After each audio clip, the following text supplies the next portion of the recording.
സ്മൃതി സ്മൃതി കണ്ണൂരും പരിസരത്തും പി ജയരാജന്റെ മക്കൾ എന്ത് ജോലി ചെയ്തിരുന്നു എന്നുള്ളതൊക്കെ നാട്ടുകാർക്ക് മൊത്തം അറിയാം. നിങ്ങൾ ഇനിയിപ്പോ പി ജയരാജനെ തറപറ്റിക്കുന്നതിന് വേണ്ടി ഏതെങ്കിലും തരത്തിൽ അദ്ദേഹത്തെ അങ്ങ് ടാർണിഷ് ചെയ്യാമെന്നുള്ള അർത്ഥത്തിൽ ഇത്തരം ആരോപണങ്ങൾ ഉന്നയിച്ചാൽ പി ജയരാജന്റെ മക്കൾ അവിടെ ഓട്ടോ ഓടിച്ചും കൂലിപ്പടിയെടുത്തും ജീവിച്ചതാണ്.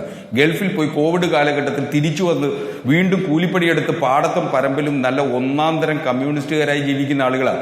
അവരെയൊക്കെ കുറിച്ച് എന്തെങ്കിലും വ്യക്തിപരമായി നിങ്ങൾ എന്തെങ്കിലും പറഞ്ഞാൽ അത് അന്വേഷണം ആക്കാതെയാണ് ഇപ്പൊ റിജിലിനെ പോലുള്ള ആളുകളൊക്കെ വന്നിരുന്ന് ഇങ്ങനെ പൊതുമാധ്യമത്തിൽ ഇങ്ങനെ വീമ്പിളക്കുന്നത്.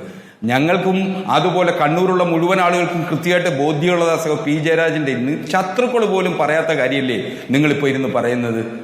ഏതെങ്കിലും തരത്തിൽ നിലയ്ക്ക് നിർത്താൻ കഴിയുന്ന കാര്യമാണോ ഈ അർത്ഥമുള്ള കാര്യങ്ങൾ നിങ്ങളുടെ പാർട്ടിക്കകത്ത് പ്രവർത്തിച്ച ഡിവൈഎഫ്ഐയുടെ ഞങ്ങളുടെ പാർട്ടി ഒരു ബന്ധമില്ലാത്ത ഇന്നും കമ്മ്യൂണിസ്റ്റുകാരനാണെന്നും കമ്മ്യൂണിസ്റ്റ് ആശയത്തിൽ നിൽക്കുന്നവനാണെന്നും കമ്മ്യൂണിസ്റ്റ് പാർട്ടികളെ ഒഴിവാക്കണമെന്നും ഒരു ചെറുപ്പക്കാരൻ വിളിച്ചു പറയുമ്പോൾ ആ ചെറുപ്പക്കാരൻ പറയുന്നതാണ്.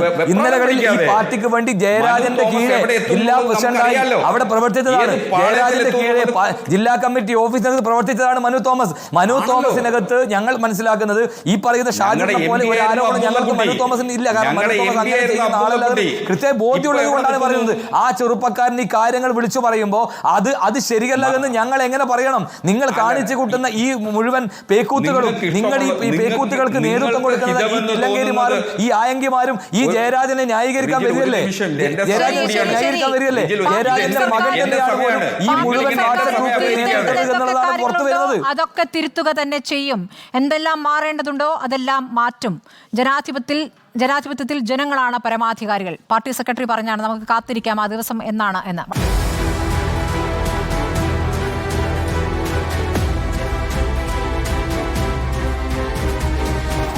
ഡിബേറ്റ് വിത്ത് സ്മൃതി പരുത്തിക്കാട്.